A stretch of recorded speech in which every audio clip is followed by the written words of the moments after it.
¿Qué tal? ¿Cómo le va? Bienvenidos a una nueva emisión de Impacto Económico. Estamos listos para empezar a analizar los números que mueven al mundo y los rostros detrás de ellos. Vamos con titulares. El gobierno de Puerto Rico presentó plan fiscal con recortes. Adivine de qué: inversión pública, sectores sociales. Tenemos los números. Y Costa Rica decide este domingo quién será su próximo presidente. ¿Cómo recibe el país el próximo mandatario? En nuestro análisis lo miramos. Y por más que China intente evitar la guerra comercial, ese estallido económico mundial, la Casa Blanca sigue empeñada en declararle la guerra al gigante asiático. ¿Qué dicen los expertos? También se lo mostramos.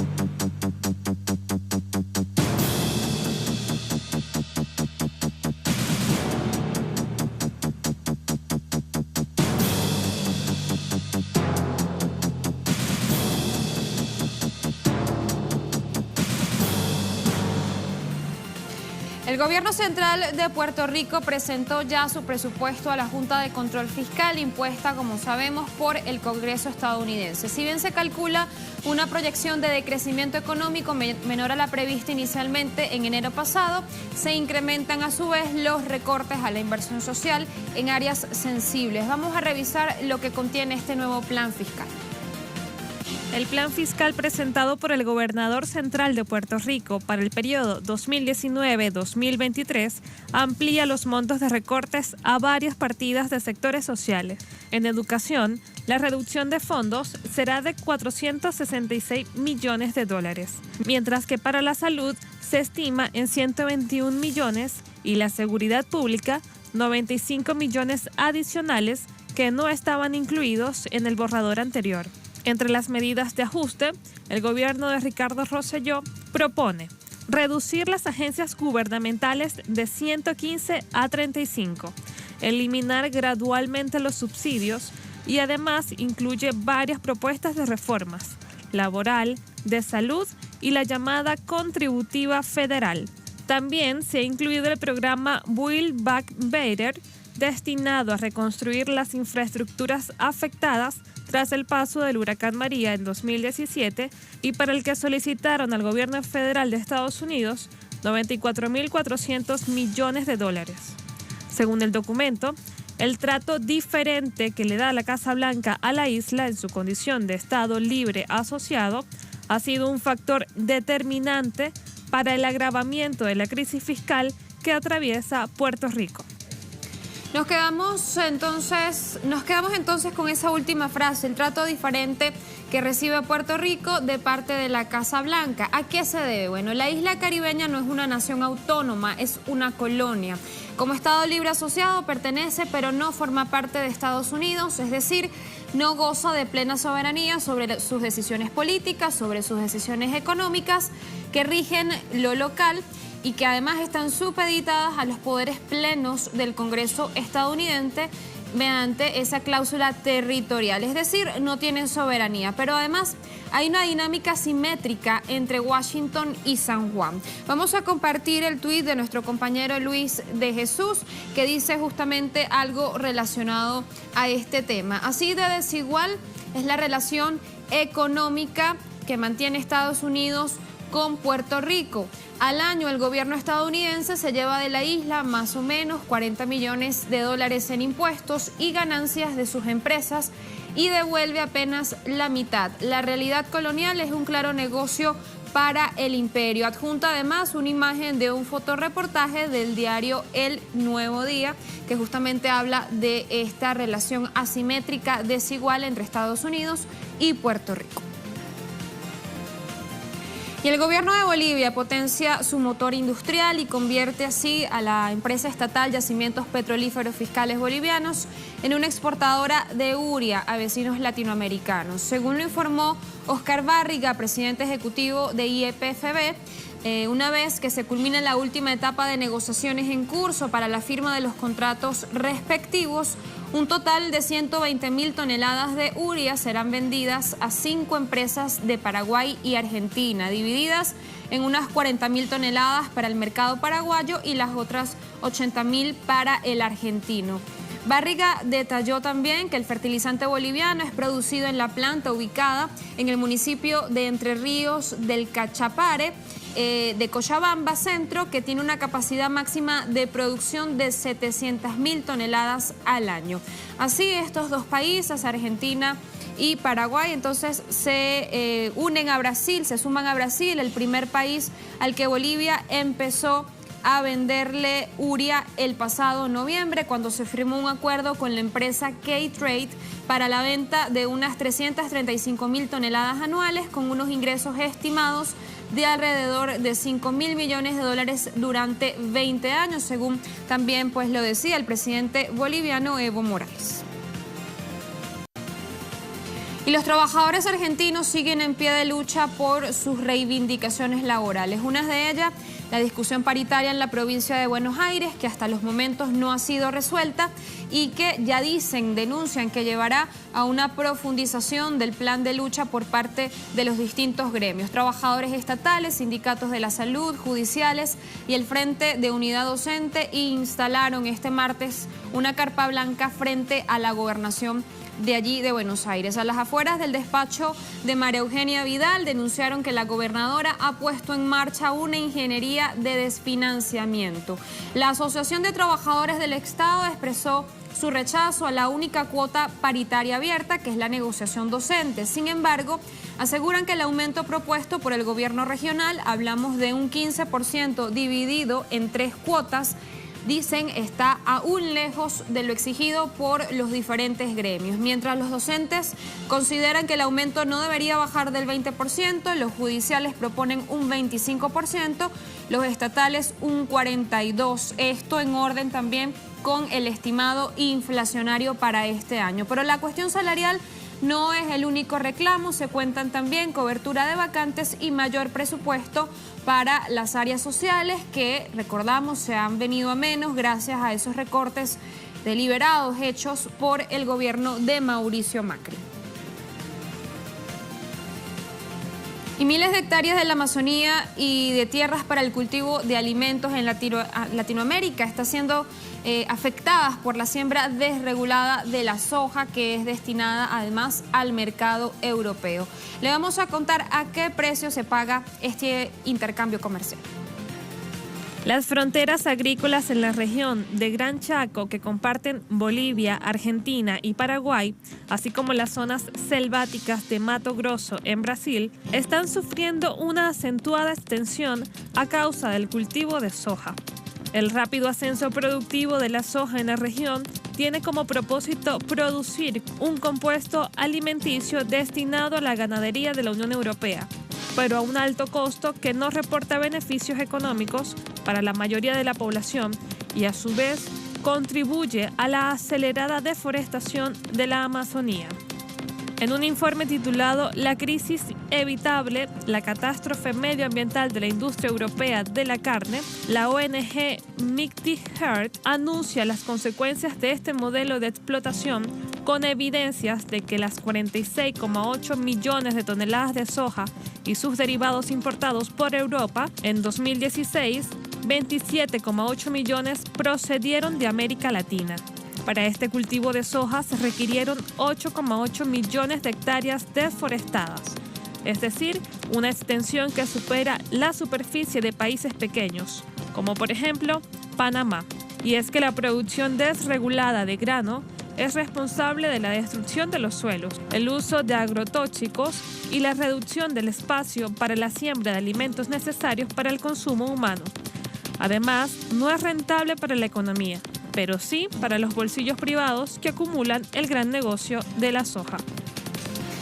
Y ya cerrando esta información, antes de irnos a la pausa, quiero, como siempre, pues invitar al debate, a la lectura. especialmente tras los anuncios recientes en materia económica emitidos por el presidente de Venezuela, Nicolás Maduro, sobre el petro, también sobre la reconversión del bolívar, la moneda local. En este sentido, vamos a recomendarle este artículo del economista argentino Guillermo Oglietti, miembro del Centro Estratégico Latinoamericano de Geopolítica. Aquí lo tenemos. Se titula "A pesar del bloqueo, nuevas o buenas nuevas en política monetaria en Venezuela". Ahí se explica cómo en tiempos de asedio financiero internacional, recordamos estas medidas sancionatorias unilaterales coercitivas por parte de Estados Unidos, bueno, la fortaleza venezolana no solo se resiste, sino que también contraataca. Lo puede revisar en el portal web del Centro Estratégico Latinoamericano de Política, www.celac.org. Primera pausa en Impacto Económico. A la vuelta estaremos revisando los números de Costa Rica ya de cara a esa segunda vuelta presidencial. Al regreso.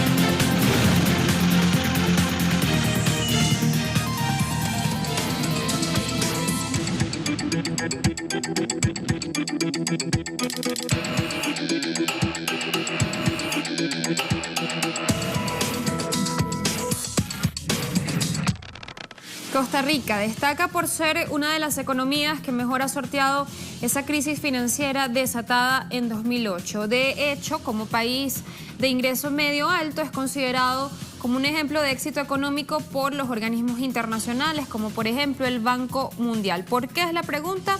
Y allí vamos a responder con los datos. Durante los últimos 25 años ha mantenido un crecimiento que, si bien no ha sido excepcional, reporta cifras estables y sostenibles dentro de la media regional. Un buen ejemplo de su resistencia se evidencia durante la crisis global. Le hablábamos, 2008, en plena efervescencia. El PIB costarricense se redujo al 2.7% para luego contraerse hasta el 1% en 2009. Sin embargo, la economía pudo sortear las dificultades y rebotó rápidamente tras la crisis, alcanzando una tasa de crecimiento promedio del 4,9% en el bienio 2010-2012. El año siguiente, en el 2013, el PIB retrocedió ligeramente por debajo de los 4 puntos para luego remontar hasta el 4,3% registrado en 2016. Claro que pese a esos buenos números, el modelo de crecimiento de Costa Rica cada vez está más orientado hacia una apertura a la inversión extranjera, así como a una gradual liberalización comercial, lo que lo pone también en la mira de cuestionamientos. Vamos a revisar cuáles son esos desafíos en materia ya inmediata. Después de un largo periodo de sostenibilidad económica, el modelo de desarrollo de Costa Rica exhibe la necesidad de reforzar su contrato social. Ciertamente ha habido esfuerzos concretos por consolidar las políticas universales de educación, salud y servicios básicos, cuyos buenos resultados se han visto reflejados en la reducción de la tasa de pobreza, una de las más bajas de América Latina y el Caribe. Según datos de la Encuesta Nacional de Hogares del Instituto Nacional de Estadística y Censo, el país logró bajar la pobreza total de 22.3 a 20.5% entre 2014 y 2016. En el caso de la pobreza rural, esta se redujo de 30.3 a 25.7% en el mismo periodo, y la urbana cayó de 19.5 a 18.6%. Asimismo, ha mostrado avances significativos en ámbitos como la educación y la salud.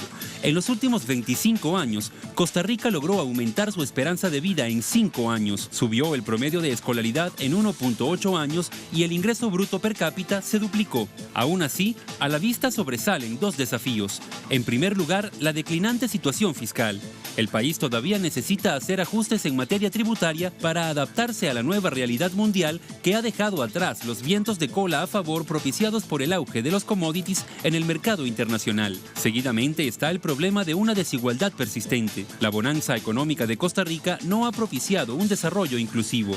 Las políticas públicas a favor de una redistribución de la riqueza en beneficio de las mayorías más pobres han sido escasas. Sobre este problema, el Programa de Naciones Unidas para el Desarrollo reconoce que la desigualdad ha sido una piedra en el desarrollo y no solo en materia económica, sino también en asuntos de género y grupos étnicos como los indígenas y afrodescendientes, por lo que ha hecho llamados a impulsar la creación de plazas de empleo decentes con sueldos competitivos y reducir la brecha de género.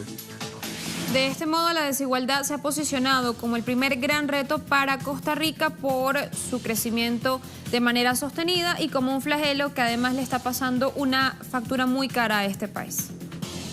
En materia de pobreza y desigualdad, Costa Rica aún tiene muchos retos a los que hacer frente. De acuerdo con el último informe de desarrollo de la Organización de Naciones Unidas, el país centroamericano se ubica en el puesto 66 a nivel mundial y 9º en Latinoamérica y el Caribe, con un índice de desarrollo humano de 0.776, superado en la región por Chile, Argentina, Barbados, Uruguay, Bahamas, Panamá, Antigua y Barbuda y Trinidad y Tobago. Los datos del PNUD indican que en 2010 el ingreso del 20% más rico de la población de Costa Rica era 16.7 veces más alto que el 20% más pobre, pero para 2016 la diferencia llegó a expandirse hasta 19 veces. Este 20% de población más rica acumula el 50.7% del total de ingresos del país, mientras el 20% más pobre solo tiene el 3.9% de las riquezas nacionales. Por población, las mujeres de Costa Rica tienen en promedio los mismos años de escolaridad y 5 más de esperanza de vida que los hombres, pero su ingreso per cápita es la mitad que el de ellos y además la tasa de participación de la mujer en la fuerza laboral es del 47%,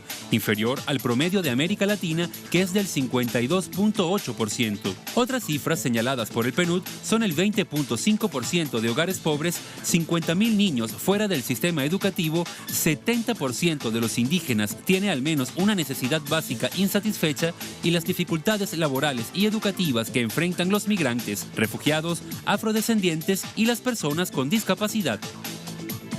Este domingo 1 de abril, Costa Rica decide en segunda vuelta quién será su próximo presidente. Hablamos de un duelo de Alvarado, Fabricio Alvarado por el Partido de Restauración Nacional frente a Carlos Alvarado, también candidato de Acción Ciudadana. Así vamos a ver cómo se define finalmente quién será el próximo encargado de hacer frente a esa desigualdad, a esa pobreza y a esa desigualdad en la redistribución de los beneficios económicos. Nos vamos así a la segunda pausa en Impacto Económico. Al regreso hablamos de la latente guerra comercial que se está gestando entre Estados Unidos y otras naciones. China responde. Lo revisamos.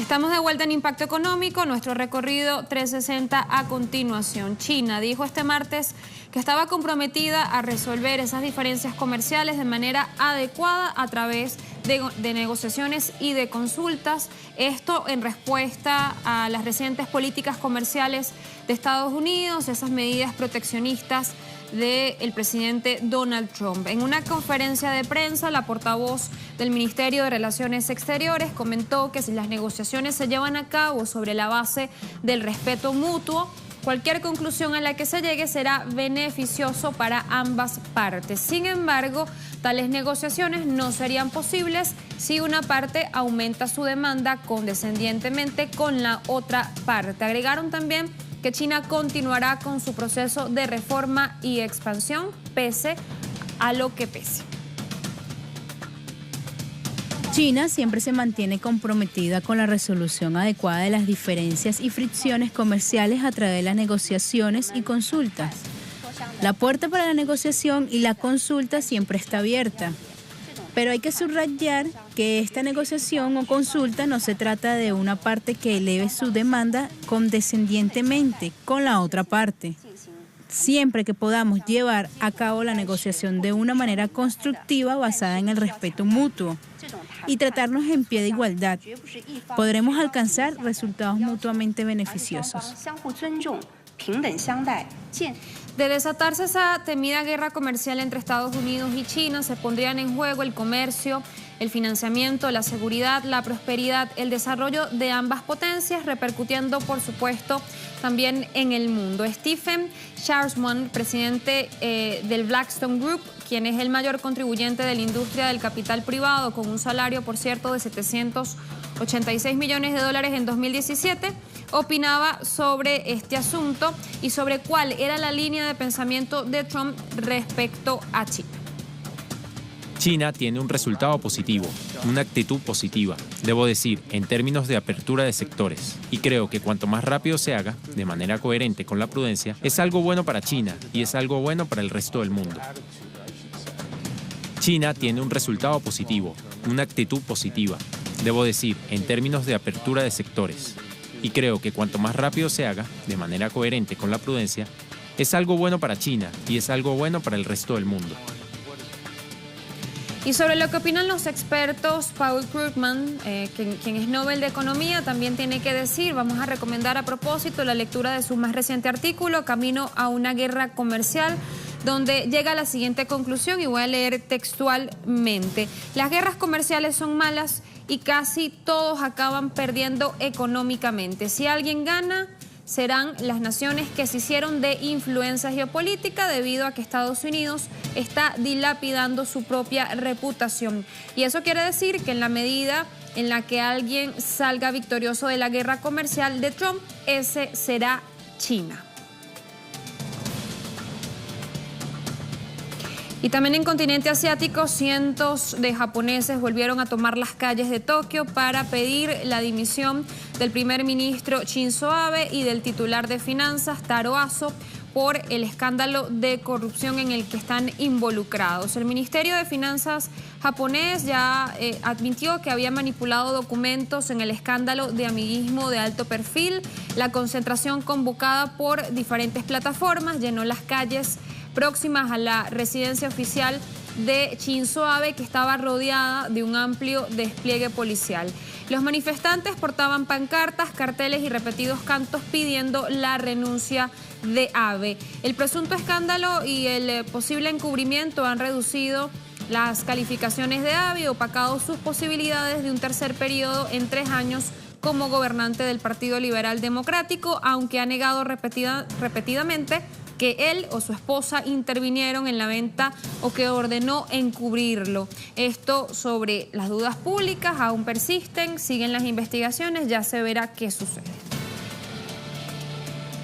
Y Theresa May develó este martes su posición estratégica para la negociación del Brexit. La primera ministra del Reino Unido expuso en un esperado discurso los 5 pilares que guiarán las negociaciones y recalcará que un acuerdo comercial es posible porque interesa tanto a Londres como a Bruselas.